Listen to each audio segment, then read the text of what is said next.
کسانی که بر سر خود موی میگذارند باید حقوق موی خود را ادا بکنند. چه قسم حقوق موی خود را ادا بکند؟ در این باره حدیث پیامبر بزرگوار اسلام صلی الله علیه و سلم هست: من کان له شعر فلیکرمه.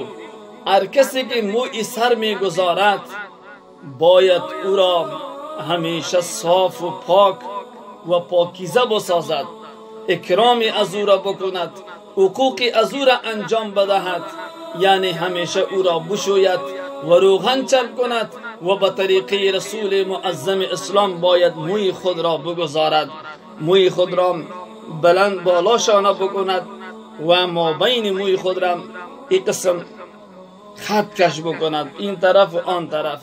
این به طریقه سنت هست که رسول معظم اسلام تا به گوشه هم موی مانده، تا به شانه های خود هم موی مانده هست. ولی اگر کسانی که می تراشد موی خود را، این سنت حضرت علی رضی الله عنه هست که مبارک همیشه سر خود را به عامیانه بگویم که کل می کردن، می تراشیدن.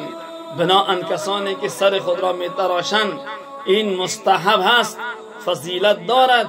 ولی کسانی که موی میگذارند این سنت رسول الله صلی الله علیه و سلم هم هست که باید به طریقه آنها موی خود را بگذارند، نمانند غربی ها، نمانند این هندوان که موهای خود را تیرنام می سازند و یک سون خود را می گیرند.